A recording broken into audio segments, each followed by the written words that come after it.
just don't I don't even know. I think I have this rage. No, I'm really mad. Yeah. I have this rage boiling up, frankly.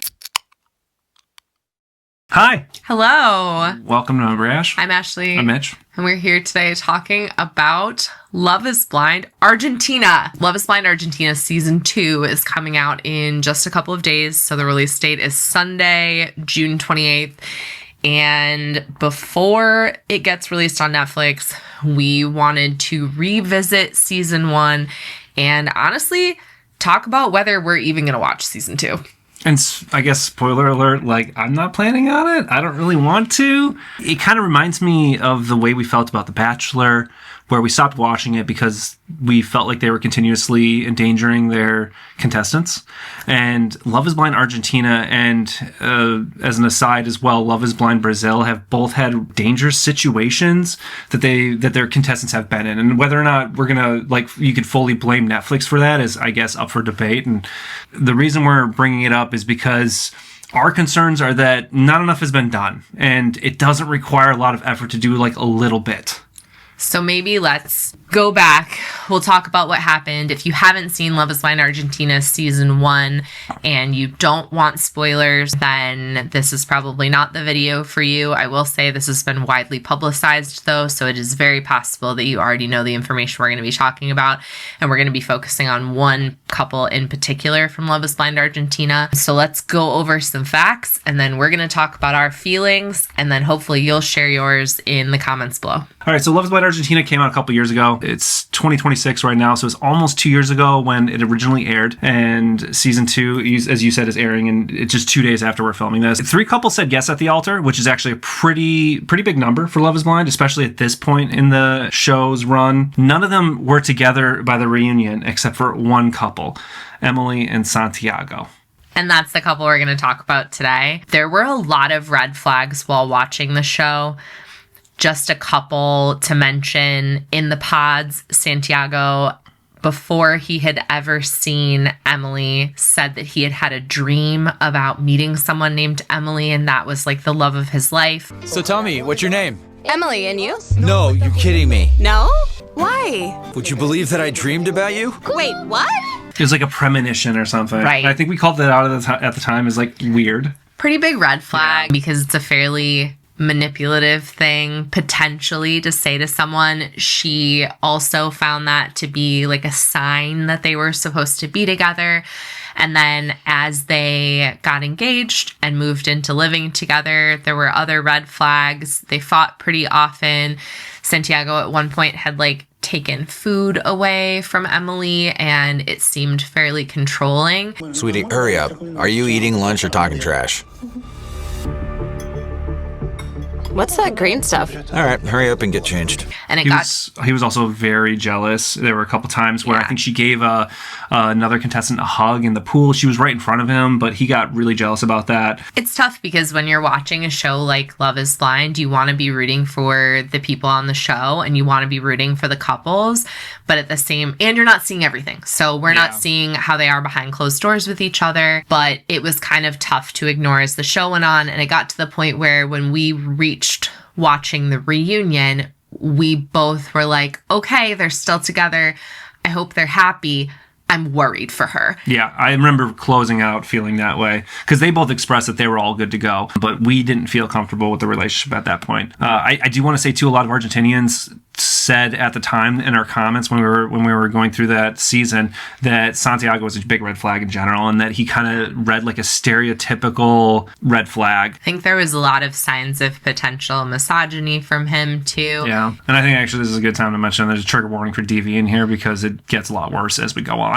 Right before the reunion or towards the end of Argentinian season, there were some rumors coming out that people that had dated Santiago before said, I know this man, I dated him, he was scary and even violent. Of course, Santiago chalked it up as just rumors or people trying to drag him down. And seeing what has happened since then, I'm inclined to believe those people. I already did feel really uncomfortable, and that was a big reason why we're like, I hope she's safe and comfortable and happy, because the allegations that were coming out were really, really awful. Less than 6 months after they got engaged on got married. Yeah, married. On Love is Blind. They were planning on having a second, more formal wedding. And this was February 2025. Emily filed a formal police complaint against Santiago for verbal and physical abuse. And then she went on an Argentine talk show. She went on several. She went on a news program I saw, which was like largely broadcasted, and then as well as some podcasts. And at that point, you could see, and I think the biggest talk show she went on was Bondi Live. I think that's the one that most people have seen. It's on YouTube, and you can watch it, and the subtitle translations are pretty good. So if that's something that you want to see, that's on YouTube. And at that point, she had visible injuries from what he had done to her.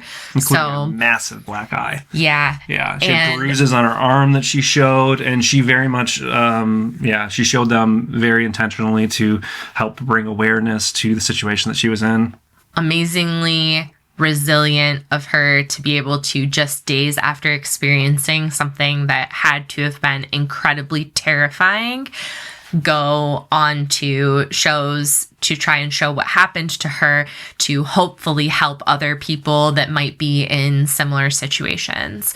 Needless to say, they broke up at that point, and Emily followed through with legal proceedings against Santiago. And then in March of this year, 2026, he was convicted of his crimes, up to and including attempted femicide. And he is set to serve 15 years in prison for it. She has said things like that she was terrified he was going to kill her. It was a situation that happened over days, and we're not going to go into like all of the details because, quite frankly, it's pretty awful. Yeah, it's awful. And it's emotional watching her talk about it because of how shaken up she was when she discussed what had happened to her. Her strength is remarkable. She cries through both of the interviews. I watched both of them. It was actually really hard to sit through. Yeah. And every time she talks about it, she gets really emotional. Obviously, she was like terrified and she had just gotten out of the situation. So be warned if you're going to watch that. It's pretty triggering, and I haven't experienced physical abuse in a relationship, so it's pretty hard for even me to get through. I just want to warn people, like know what you're getting into if you're going to watch that stuff. It's a fair warning. I didn't watch all of it because you'd been watching it, but I walked in and it was hard for me not to start crying while watching her talk about what she experienced. It wasn't just one incident. Not that would have been enough, but what happened was essentially that she was held for days, not allowed to leave in a scenario, and had to plan her escape from Santiago. So it was incidents of physical violence, and then also her having to plan her escape from this person. And which was very carefully planned. She was being observed at the time, and she kind of like, she pulled some clever moves and then fed into his delusions of the relationship in order to escape. It was pretty tough. After all of this happened, so after the physical violence, he was texting her because he was still convinced that he wanted to be famous, and texting her about the potential of them being on Dancing with the Stars. Or like brand deals and stuff. And he kept on saying how he was sorry and they're going to make it work. It felt delusional to me, but I guess like probably pretty typical for certain personalities and behavior types.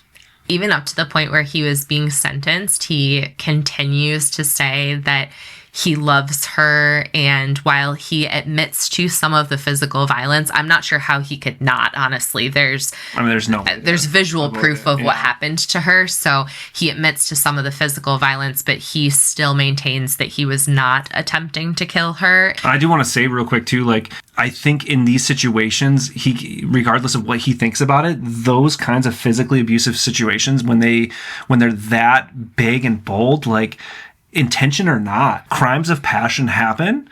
And what that often means is people lose control and take it too far. And just what he did alone leads me to think that and obviously the courts agreed and the jury agreed, could easily slip into a murder situation. Yeah. I don't know how you can trust anything this guy says. No.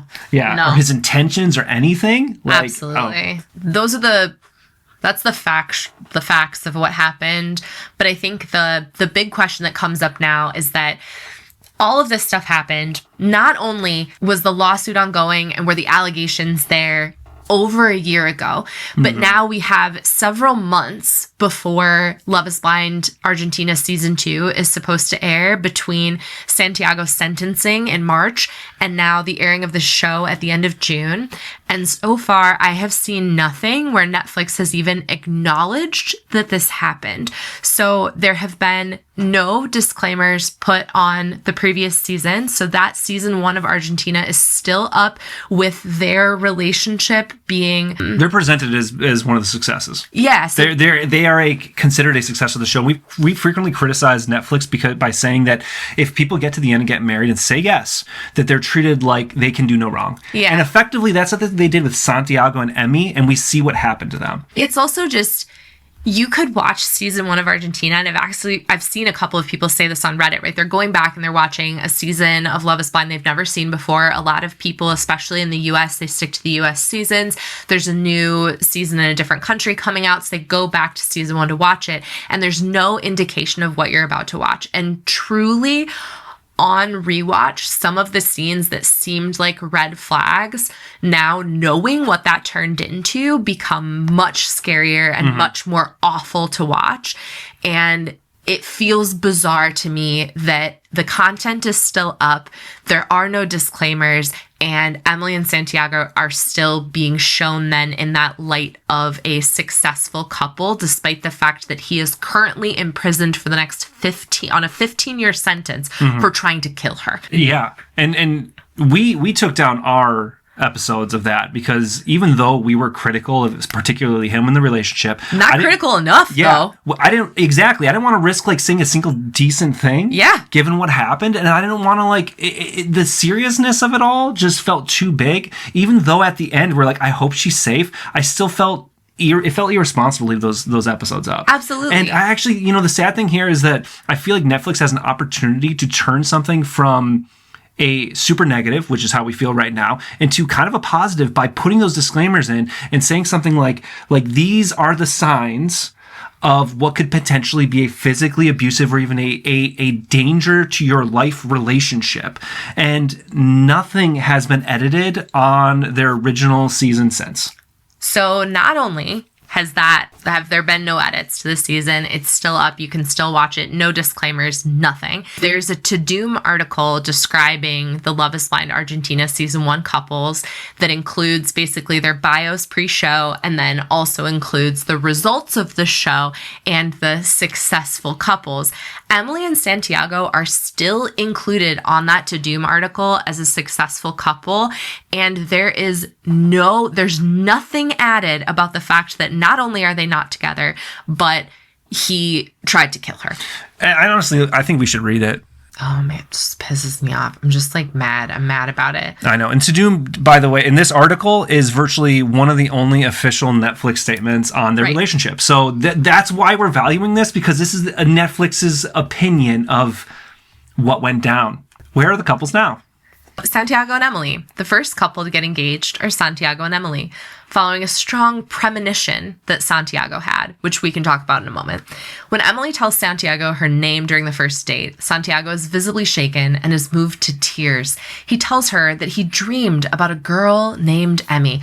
I'm going to pause, actually. I was going to wait until the end, but I'm going to pause here. This is fucked up on so many levels. So, I'm just going to call it a rumor because I don't think that there's concrete proof of this, but there is a strong rumor going around that what happened when they went on the show is that they're staying at hotels and they're sequestered from each other. Obviously, you don't want the men seeing the women or the women seeing the men before the show because it would defeat the entire purpose of the Love is Blind concept, right? So while they're ferrying people from the hotel to the filming location, one of the drivers drove Emmy and then went back and picked up the men, including Santiago. And apparently this driver in the car said something about Emily being very attractive. So there's this beautiful woman. Her name is Emily. Santiago heard that and then went in and allegedly, right? Santiago heard this and went into the pods knowing that he wanted to look out for this really attractive girl named Emily. He did not according to this, have a dream, he wouldn't have been convincingly shaken or moved to tears because the dream never happened. It was essentially a cab driver that told him she was hot, and he went, that's the one that I'm going to pick. And what the Sedum article is describing is love bombing, which is a typical tactic of like narcissistic abusers in order to capture their prey. It's manipulation. Yeah. He manipulated the situation. Allegedly, regardless of the rumor that you just described, right, being true or not, knowing what happened, this To-Doom article is describing love bombing and manipulation from a person that tried to kill his partner. And we see this consistently on these shows where there'll be some aspect that someone comes in with and then it's considered fate. And all of a sudden then both people are more invested in the relationship than what they've actually developed because they're clinging to this piece that they consider fateful. In this case, it was Santiago having this dream about a girl named Emily that was his soulmate. We've seen it in other scenarios, and to me it is always a red flag because you can have a coincidental connection to someone. It does not mean that you're meant to be their life partner. And I would actually, if that happens to you, I would actually second guess that, right? It doesn't mean there's anything wrong, but it certainly would be a red flag to look out for love bombing, manipulation, things like that. And red flags aren't hard no's, they're watch out. Yeah, watch out. That's what I think a red flag is. Absolutely, right. Yeah. Like, it's like a stop sign. Yeah. Like, stop. Assess. And then think about whether you're going to continue moving forward or not. Yeah. You know? What direction do you need to be going? And in a four-way stop sign's there. You're going to be going soon, but you got to make sure somebody's not going to plow right through there and T-bone you. Yeah. Like, effectively what happened to Emmy here. Right. So after getting to know each other better in the pods, he feels strongly in his heart that they're meant to be soulmates. So this is a quote from Santiago. I came here as one person and now I'm someone else, Santiago says after getting engaged. Out in the real world, however, it's apparent that Santiago and Emily's personalities aren't as compatible. I think that's the harshest review they give of the two of them, though. They have different communication styles that often lead to misunderstandings and hurt feelings. Santiago is ready to walk away before their wedding day, but the two talk things over and ultimately choose to recommit and tie the knot. They know their journey will be ever evolving. And then another quote from Santiago, being with Emmy made me start to have more empathy and to listen more actively, Santiago says. Love is definitely blind, Emily adds. And this all happened before the reunion. This is a summation of what happened before even the reunion of the show. Yeah. Yeah. And I mean, we see that. We see this, like, what am I butting heads? Yeah, we see the heads butting on the show. We see the difficulties and the conflict that they're having in their relationship. It bothers me that this article is still up and could be edited, and it reads as if both of them are equally contributing to the conflict that they're experiencing. They're having misunderstandings. It's not the fact that he's a controlling, abusive person. It's that their communication styles are just a little off. That's not what happened. And it's not what we saw at the time. What we saw at the time was a controlling partner who came through and was rude and irritable around things, jealous about things that Emily was doing. I did not see, even on watching the show initially, a lot of places where Emily was contributing to that dynamic. And his jealousy is apparently one of the reasons that set him off to abuse her in the end as well. So the fact that like this is being presented in this way, I just find kind of disgusting. It is disgusting. Yeah. And then at the reunion, the couple share they're still together. The two traveled to Europe on their honeymoon.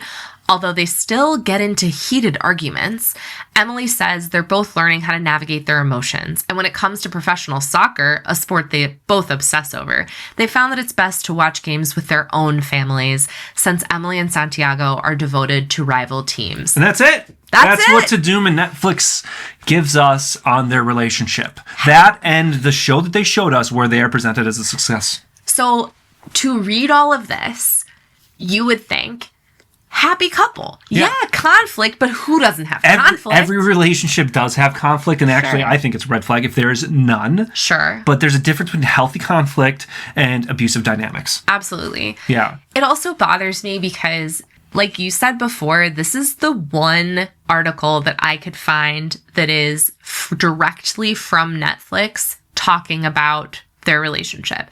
it would not be difficult at all to have Netflix update this article for what actually occurred, add another paragraph, change some of your language. It makes no sense to me that this article is still up and live and discussing their relationship in this way when we know now he's been convicted. There's no like question here.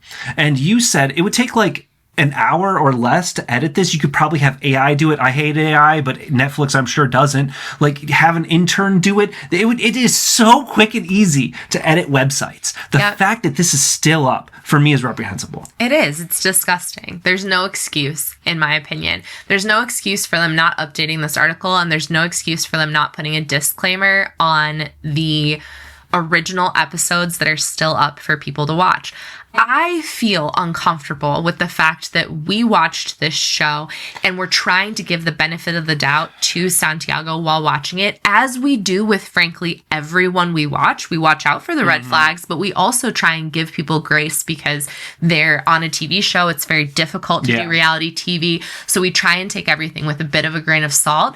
And instead, what we watched was the beginnings of an incredibly abusive relationship.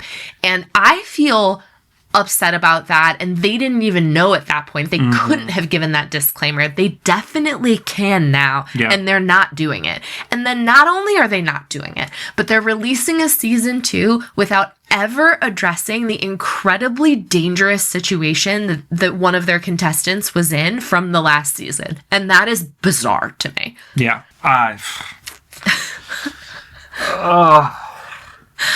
I just don't I don't even know. I think I have this rage. No, I'm really mad. I have this rage boiling up, frankly, because I mean, there are facts and we can talk about the facts of what happened. And we can talk about that fairly calmly, but the response from Netflix is bizarre. And there's an interview one of the interviews that Emily does where she says essentially it's not Netflix's fault. And that was also immediately after the event too. Sure. So let's be clear that shortly after, while she was still showing signs of her physical abuse, she said it's not their fault that he abused her.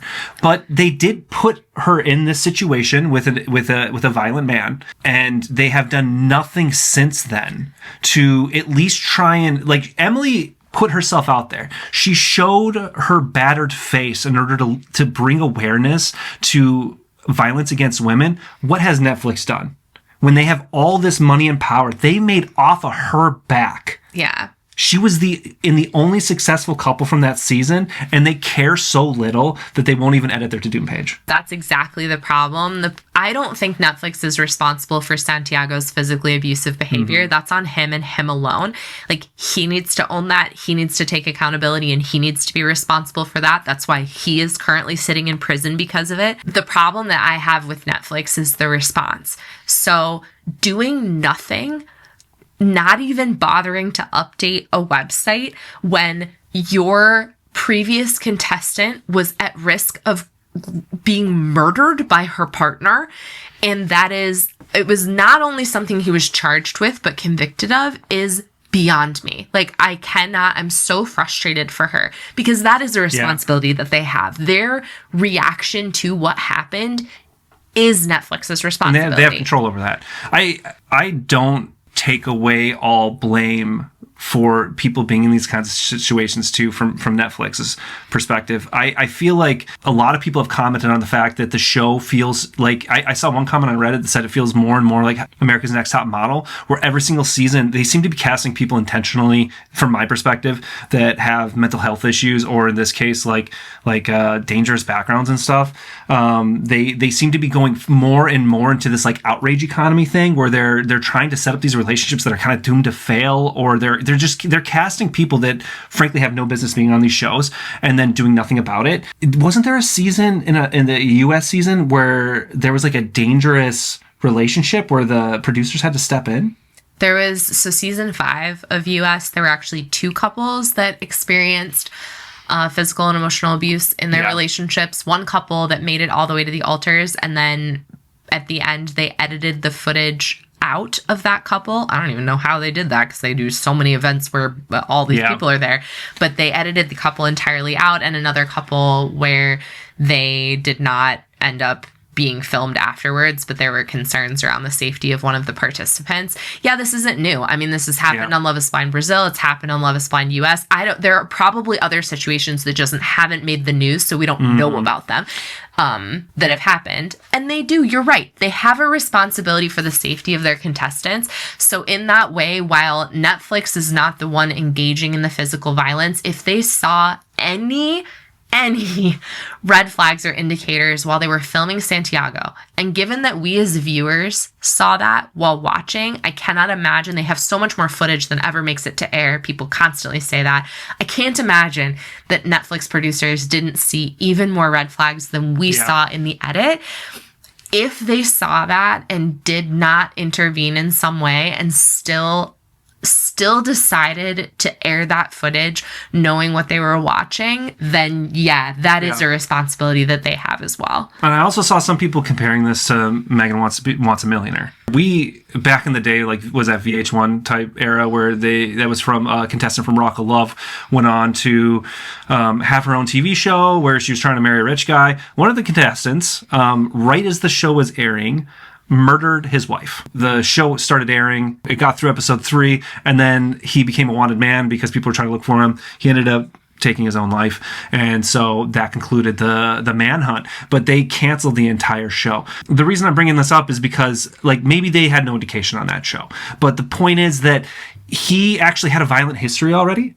And apparently there's a situation where, because it wasn't his violence against somebody was not in the United States, the background check never caught it. I think we talk a lot about how, like, background checks in these shows are, like, so vital. I think, didn't the shows themselves say, like, they're not going to be cops? Or no, it was The Bachelor. The Bachelor. This is one of the reasons we don't watch The Bachelor anymore. After the Bachelor Jen's season, their response to one of the winners of the season having a violent background, they said their response to that was, "We're not the cops." That's also been Netflix's response too when we've had situations like, for instance, there was a season, and I'm forgetting which season it is now, but one of the US seasons, there was a man on the show named Tyler, and he ended up getting married to one of the contestants. And this man lied about everything. He lied about his job. He lied about debt. He lied about children. And he essentially manipulated someone into marrying him under completely false pretenses. And if Netflix at that point had done any looking into his background whatsoever, they would have known that what he was saying was a complete lie. And at that point, the response was similar. We're not private investigators. We're not conducting robust background checks on people. And honestly, why not? It's bullshit. Why? Netflix makes so much money. This show is a cash cow. They make so much money off of these people, and they're not willing to protect them with basic things like background checks, or at least effective background checks, because the amount of times that we've seen this kind of situation come up, it's unfortunate that Emmy went through this. I'm afraid it's going to get worse at some point. This is frankly one of the reasons I get less and less interest watching this show. I do like seeing people fall in love. I do like seeing the positive stories. You're right. Yeah. Love is Blind Mexico. I love one of the couples that got through that. Yeah. And they actually are pretty critical of what happened to them on their season. And they were a safe couple that love each other and have a family now. Mm-hmm. And they felt like Netflix was kind of irresponsible in some places. They were. And then you look at this kind of stuff with Emily and Santiago, where I don't know, I feel like Netflix isn't doing enough. It's hard to, like, come in here and have this light, fun perspective where we're just watching a show together when you know that this stuff can be happening in the background, and has multiple times. Yeah. It does make me worried, and especially watching a show that's not in our native language. So when we're watching something in a different language, we're reliant very heavily on subtitles. And if that subtitling isn't accurate, and then we don't always know exactly what happened. We're also relying on our own experiences within our own culture. If we're watching someone else's culture, we're very reliant then on the way that the show is edited and what they're presenting to us as something that's okay or not okay, because we don't really know. And that's one of the things I love about it, is seeing, like, the different cultures and then hearing from people in those cultures or countries, and filling us in, and I get to learn some of the language and some of the background and stuff. But then the lightness of our traditional vibe on this channel is hard to maintain when Yeah. you're fearful that you might even be placating or saying even positive things about somebody like Santiago. Because if I don't know what the hell is going on, I might be like, okay, this guy's a little weird, but whatever. Yeah. When in fact, that's not the case. Yeah. It is really hard to watch it. It's hard as a viewer. I mean, it's hard doing this channel, but this is a pretty unique experience. I think it's also hard as a viewer. Going into Love is Blind Argentina season 2, this is the first season that I feel pretty uncomfortable with the idea of starting to watch a show. I don't know what I'm watching and I don't trust it anymore. And then it causes me to look at all of the contestants and be almost hypercritical, right? Which I also don't want to do, because so many people on these shows, they experience bullying afterwards. They experience people blowing things up and making, a small We've seen error. a lot of that too. Right, into something that's massive and about their whole personalities. They struggle moving forward after the show because of it. So it's tough, because what are we supposed to do then as viewers? You go in, you want to root for these couples, but then in the back of your mind are situations like Emily and Santiago. Like, am I watching something that's abusive and I don't even know it yet? Yep. And it makes it very difficult for this to be like light, fun reality TV, because instead I'm waiting for the moment when something even worse than what's already happened happens. I'm waiting for the moment when they tell us that there's been an abusive relationship and someone is no longer alive because of it. And that is a really, really strange place to be as a viewer of a show. And I feel very uncomfortable that I feel more strongly about this. Yeah. I feel more uncomfortable than I'm having more qualms than it feels like Netflix is having with releasing this content, despite the fact that they have a lot more control over what happens to their contestants than any of us sitting at home do. So actually, one of the big reasons we're doing this is because we were live streaming on Twitch for the first time the other day, and one of the people that came in for Wagner was from Argentina and said that there's a new season coming out and there's a lot of discussion in Argentina. If you're in Argentina and you're watching this, I'd love to hear what your opinions are and what kind of stuff you know. There's a lot of like rumors and allegations, and there's stuff on social media that you and I just really don't have access to. It'd be really hard to get to collect. In particular, because it's going to be in Spanish and we can only read Spanish in a rudimentary way. Yeah. So I'd be really curious to hear what Argentinians think about this. I mean, anybody else, of course, but if you're on the ground there and you hear the rumors, I just heard that people are really pissed about how it's being handled.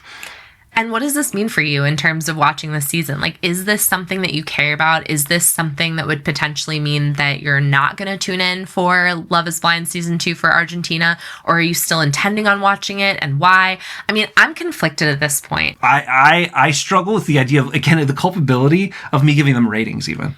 Like, I don't want to tune in and be like, oh, this is another successful season of Love is Blind. That's how I personally feel. I hear that, especially because they've done nothing afterwards.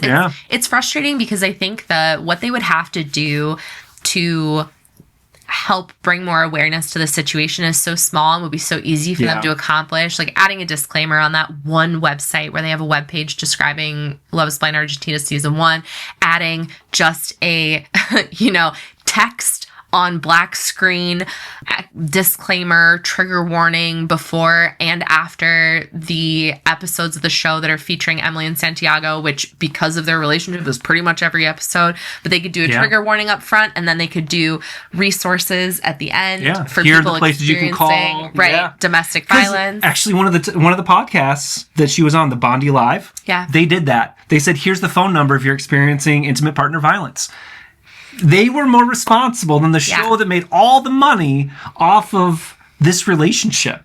And it's bizarre to me to think that they didn't, because it feels so low effort. I know there are bigger things that they could do too. There are bigger changes that they could make, and I'd like to see those as well. I would love to see, when they're vetting contestants for the show, them having character references. It doesn't fix everything. You can't be perfect, and you can't always avoid certain situations. But it would provide another scenario for someone to say, well, actually, this person did have like a bad experience with a partner before, and this is what happened. It provides another place for red flags to come up. I would love to see them do background checks, not just criminal background checks, not just before the season, but during the season while it's airing periodically. I don't know how often that would need to happen, but at least once, maybe mid-season, it would help catch people that had restraining orders that maybe hadn't been filed yet, or had criminal charges that like weren't in the system yet, weren't coming up on a background check. I would love to see something like that. I would like to see them have a more robust psychological evaluation at the outset of the show, and not cast people that cannot pass that psych eval the first time. Because isn't there allegations that he didn't pass the first time? yes, there are allegations Rumors. he had to take it twice. There are things they could do to help support the safety of their contestants. They're not going to catch it every time, but the response afterwards, and then the things they can do ahead of time to help protect people would be lovely to see. And it would be great if they did that publicly. Like, tell us you're doing that. Tell us you care and you're taking it seriously. We get nothing. And we get nothing. Literally nothing. Right. So it makes it really difficult. You and I were talking too about, and then I promise I'll stop talking and I'll stop yapping and I'll wrap it up. you don't. But that's literally why we're here. you and I were talking about the fact that Netflix does a lot of documentaries that call attention to messed up situations with, you know, people in police and people going to jail for violent crimes. You had like the ones about the children that are being manipulated by their parents, and like the child farms for TikTok, social media. You have the Tyra Banks / America's Next Top Model documentary that they're now being sued by Tyra Banks over. It was so offensive to her, right? But they were holding her accountable. So Netflix is capable of doing all this stuff. It's hard because... But now when it's looking inward, apparently. I know the teams are different, too. Yeah. So the teams that produce those documentaries, I believe, are completely different than the teams that work on to produce Love is Blind. I would love to see them go after their own show. And it would be great if they just had a structure in place where that they applied to any of these shows. These people are incredibly vulnerable. They're putting their lives out for everyone to see. They're putting themselves in really vulnerable situations where they can be easily manipulated by either the producers or other contestants on the show. And are frequently both. Yes. Yep. I just feel like there should be more protections for people when they're signing up for something like this. And it wouldn't cost very much, and it wouldn't be that big of a lift for Netflix to include. And they would actually probably get a lot of positive press if they did something like this publicly. So it's very strange to me that they haven't made the effort to do it. And it does make me think twice about whether or not I want to continue watching shows that they're putting out. This is actually, honestly, one of the big reasons why some of our content has shifted. And you might see it continuing going down this route. And I do apologize for people that usually tune in and feel like we're just sitting on the couch and watching shows together for the fun, because I like that too. I do too. But here's why we're struggling to continue down that road. This is one of the reasons. It truly is. It's hard for us to sit and make jokes and laugh together when something so insidious is going on in the background and then there's limited to no acknowledgement of it. It's really, really hard to have a fun time while this is what is living in the background. If you do want to hang out with us in a lighter fashion, we have our vlog channel that we've started producing vlogs on. We have the links in our profile. We also are going to play video games on Twitch and put those up as well. If you're looking for that lightness, if you're looking for the way that our channel used to go, it's very likely it's not going to be exactly that. That doesn't mean we're not going to cover reality TV stuff sometimes. I think we're watching The Polygamist right now. We might do a review on that. Which is not reality TV, but what really did I watch? Yeah. We have 3 episodes left, and I'm literally like, the twists and turns are wild. It's kind of wild. Yeah. I mean, it's like a soap opera, but like it's also like a little bit better.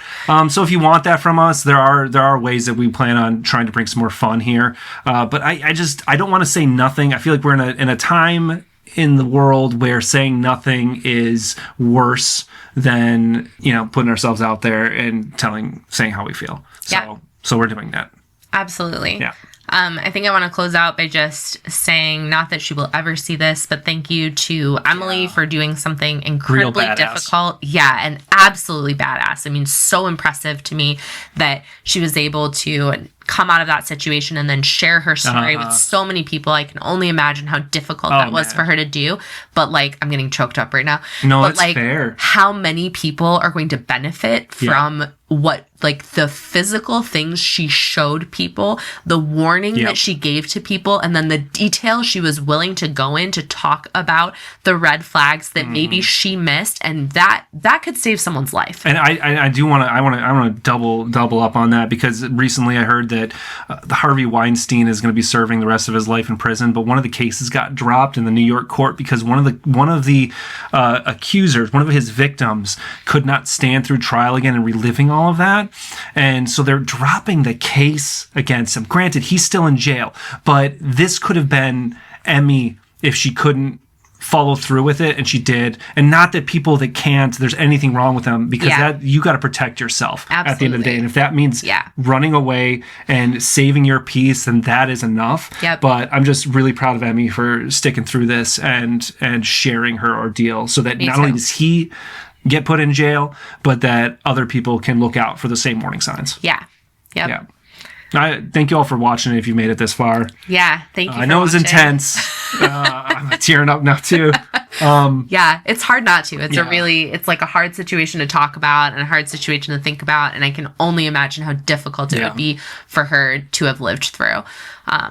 So yeah, thank you for watching with us. Our next video, we already know, is going to be about the fact that it appears they're going to be airing Taylor Frankie Paul's new season of The Bachelorette here in about a month, if TMZ is to be believed. So if that's something you're interested in, go ahead and press subscribe. Like the video if you liked the video, and tell us what you think in the comments below, and we will see you next time. All right, thank you. Thanks. Bye. And then I got it knocked, and I started going, ridiculous. Oh, that was a tearjerker. Hey, we're gonna go on a cruise this summer. You should come with us.